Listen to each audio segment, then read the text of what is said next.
وقعودا وعلى جنوبهم ويتفكرون في خلق السماوات والأرض ربنا إنك من تدخل النار فقد أخزيته وما للظالمين من أنصار صدق الله العظيم وبلغنا رسول النبی الکریم الصلاۃ والسلام علیک یا رسول اللہ وعلی آلک وصحبک یا حبیب اللہ۔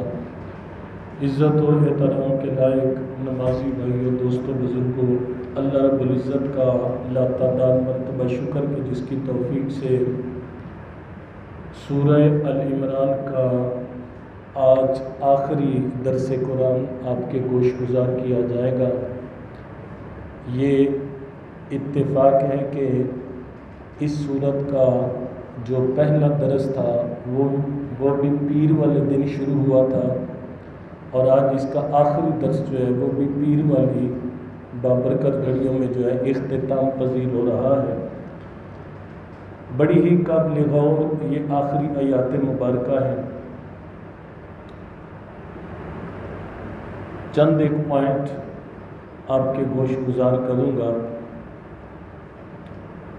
کل کے درس میں آپ نے یہ بات سماعت کی کہ اللہ تعالیٰ نے بخل کی مذمت فرمائی، اور سورہ ال عمران کے آخر پہ اللہ تعالیٰ نے پیغام دیا کہ للہ ملک السماوات والارض، کہ زمین و آسمان کا جو حقیقی مالک ہے وہ اللہ تعالیٰ ہے۔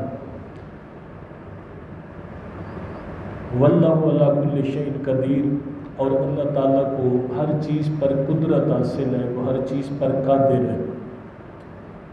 ایک تو مومن ہونے کی حیثیت سے حقیقی مالک اللہ کی ذات کو ماننا چاہیے۔ دنیا میں کسی کے پاس ملکیت کا کتنا بھی حصہ ہے وہ عارضی ہے، وقتی ہے۔ یہاں کی ملکیت تبدیل ہوتی رہتی ہے، اولاد میں منتقل ہوتی ہے، پھر ان کی اولاد میں منتقل ہوتی ہے۔ آج کسی جگہ کا کوئی مالک ہے، کل کوئی مالک ہے، پرسوں کوئی مالک ہے۔ حقیقی مالک جو ہے وہ اللہ تعالیٰ ہے۔ اور دوسری بات، سورہ ال عمران کی آخری آیات میں اللہ تعالیٰ نے ارشاد فرمایا کہ ان فی خلق السماوات والارض، زمین و آسمان کے پیدا کرنے میں، واختلاف اللیل والنہار، دن اور رات کی تبدیلی میں، لآیات لأولی الالباب، عقل والوں کے لیے نشانیاں ہیں۔ یعنی اللہ تعالیٰ کی کوئی بھی تخلیق ہے وہ عقل والوں کے لیے، علم والوں کے لیے نشانی کا درجہ رکھتی ہے۔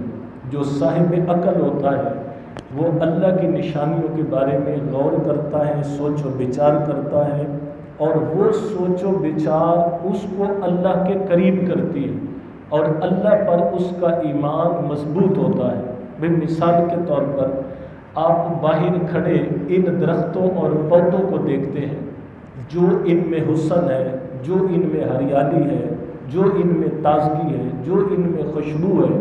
بندہ ان کے بارے میں سوچتا سوچتا گہرائی میں چلا جاتا ہے کہ ایک رائی کے برابر دانہ ہوتا ہے، اور وہ زمین کے سینے کو پھاڑ کے جب باہر آتا ہے تو وہ اتنا لمبے قد والا درخت بنتا ہے، پھول بنتا ہے، پودا بنتا ہے، اس پہ جو ہے پھل لگتے ہیں، پھول لگتے ہیں۔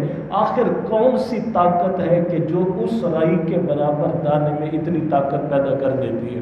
نہیں، تربوز دیکھ لیں کہ ایک چھوٹا سا دانہ ہے، چھوٹا سا اس کا بیج ہے، اور 10-10 کلو کا دانہ ایک ایک بیل پہ، 20-20 کلو کا، 15-15 کلو کا۔ یہ آخر کون سی طاقت ہے؟ تو یہ چیزیں ہمیں اللہ کے ہونے کا یقین دلاتی ہیں کہ جب ہم اللہ کی مخلوق میں سوچ و بچار کرتے ہیں، جس طرح ایک جملہ ہے اس کے بارے میں بعض علماء کہتے ہیں کہ یہ حدیث ہے، اور بعض علماء کہتے ہیں کہ یہ حدیث نہیں ہے بلکہ کسی بزرگ کا قول ہے۔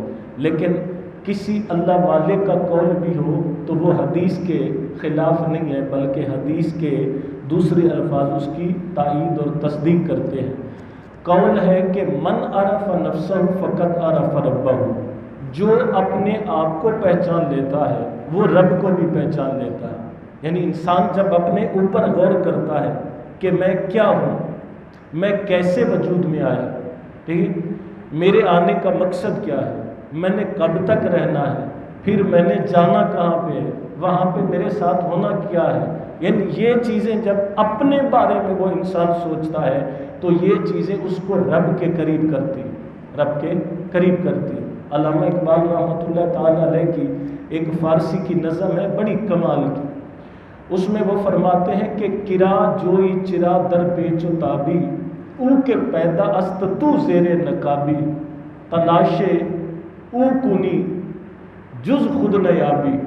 اس میں فرماتے ہیں کہ اے اللہ کو تلاش کرنے والے، اللہ تو ہر جگہ موجود ہے، تو خود چھپا ہوا ہے، تو چھپا ہوا ہے، اپنے آپ کو تلاش کر۔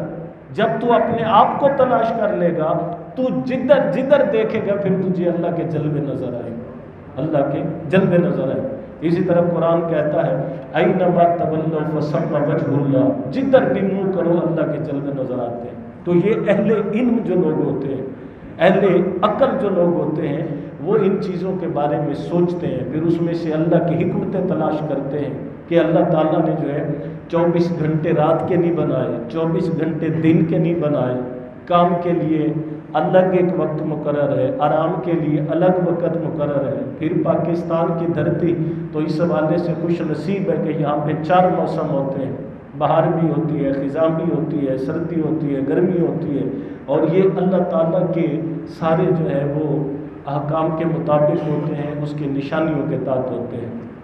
فرمایا وہ عقل والے ہیں کون؟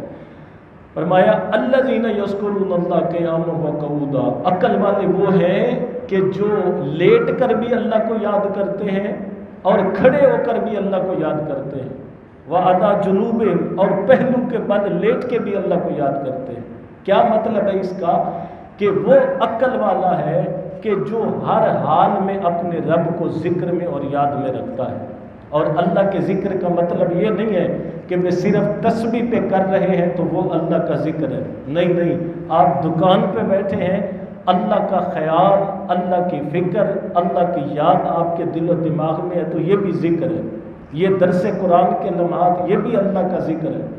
آپ دین کے بارے میں کچھ پوچھتے ہیں، بتاتے ہیں، سمجھتے ہیں، یہ سب اللہ کا ذکر ہے۔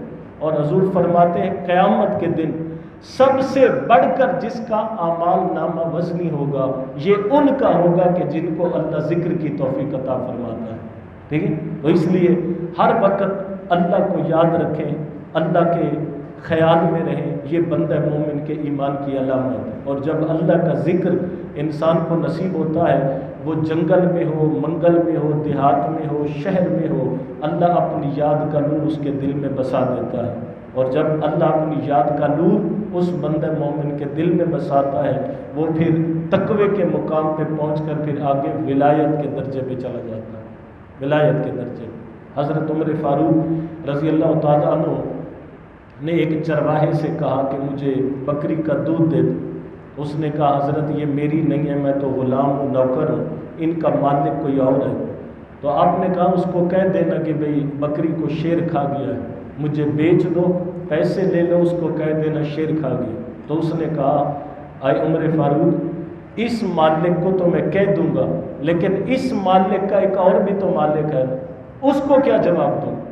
تو آپ نے فرمایا اگر تجھ جیسے اللہ کو یاد کرنے والے اور اللہ کا خوف رکھنے والے اس دھرتی پہ موجود رہیں گے تو اللہ اس دھرتی کو ظلم سے محفوظ کر دے گا۔ آج ظلم، ناانصافی، زیادتی، یہ افراتفری، انتشار، اس کی ایک وجہ یہ ہے کہ ہم اللہ کو بھول چکے ہیں، اللہ ہماری یادوں میں نہیں ہے، ٹھیک ہے۔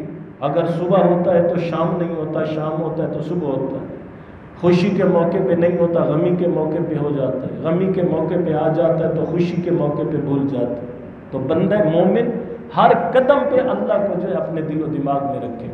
تو یہ اہل دانش کی نشانی ہے کہ کھڑے ہو کر، بیٹھ کر، اللہ جنوب پہلو کے بل جو ہے وہ اللہ کو یاد کرتے ہیں۔ وَيَتَفَكَّرُونَ فِي خَلْقِ السَّمَاوَاتِ وَالْأَرْضِ، زمین و آسمان کے بارے میں سوچ و بچار کرتے ہیں اور کہتے ہیں رَبَّنَا مَا خَلَقْتَ هَٰذَا بَاطِلًا، یا اللہ تو نے اس دنیا میں کسی چیز کو بیکار پیدا نہیں کیا، ہر چیز کو تو نے جو ہے انسانوں کے لیے بامقصد پیدا کیا ہے۔ سبحانہ کا تیری ذات پاک ہے، فقنا عذاب النار، اے اللہ ہمیں آگ کے عذاب سے محفوظ فرما۔ ٹھیک ہے نا، سورہ بقرہ کی طرح سورہ عمران کی آخری آیات بھی جو ہے اللہ نے دعا پر جو ہے وہ ختم کی ہے۔ فرمایا یہ دعا پڑھو کہ ربنا انک من تدخل النار فقد اخزیتہ، یا اللہ جس کو تو نے دوزخ میں ڈال دیا یہ اس کے لیے بڑی ذلت کی بات ہے، تو نے اس کو ذلیل کر دیا۔ اللہ کی عزت کی قسم، دنیا کی ذلت آخرت کی ذلت کے بارے میں کوئی معنی نہیں رکھتی، اور دنیا کی عزت آخرت کی عزت کے بارے میں کوئی اس کا جو ہے شمار نہیں۔ کوئی ایسا کام جو دنیا کی عزت کا باعث ہو اور آخرت کی رسوائی کا باعث ہو تو اس کو چھوڑ دو، کہ جس کام میں مجھے آخرت میں ذلت ملنی ہے اس کے بدلے میں مجھے دنیا کی عزت بھی گوارا نہیں۔ ٹھیک ہے، تو اس لیے وما للظالمین انصار، ظالموں کا کوئی مددگار نہیں ہوگا۔ ربنا، اے ہمارے رب، اننا سمعنا، ہم نے سن لیا، منادی ینادی للایمان، کہ ایک ندا دینے والا ایمان کی ندا دے رہا تھا، ان آمنوا بربکم، کہ اپنے رب پر ایمان لاؤ، فآمنا، ہم نے ایمان قبول کر لیا۔ ربنا، اے ہمارے رب، فاغفر لنا ذنوبنا، ہمارے گناہوں کو معاف فرما، وکفر عنا سیئاتنا، اور ہماری برائیوں کو مٹا دے، وتوفنا مع الابرار، یا اللہ ہمیں نیک لوگوں کے ساتھ موت عطا فرما۔ اب یہ ایک دعائیہ جملہ کہ اللہ نے باقاعدہ قرآن میں دعا کے انداز میں حکم ارشاد فرمایا کہ توفنا مع الابرار، کہ دعا کرو اللہ نیکوں کے ساتھ موت عطا کرے، نیکوں کے ساتھ مرنے کے بعد جگہ عطا کرے۔ یہ کیوں